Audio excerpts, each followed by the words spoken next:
Maswerteng hapon po mga ka-STL. Narito na po ang resulta ng STL Bataan para sa araw na to, second draw.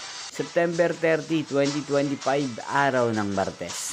Naway mga natayahan niyo po mga numero kanina ay manalo nawa ngayong hapong ito, 4 p.m. Kaya kunin niyo na po ang inyong mga ticket. Narito na po ang resulta.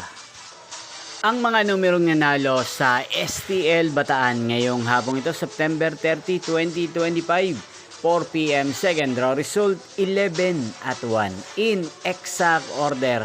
At ngayong hapong ito sa STL Bataan natin pong i-shoutout si Ate Jonah ng Bataan. Shoutout po sa inyo Ate Jonah, sana po ay nasa maayos kayong kalagayan. At sa lahat po ng mga taga Bataan dyan na lagi pong nanonood sa channel na to, shoutout po sa inyo. Inyo pong napanood ang resulta ng STL Bataan. Maraming salamat po sa patuloy nyo pong pagsuporta sa aking channel. Magkita-kita pong muli tayo mamayang 8 p.m. Thank you for watching.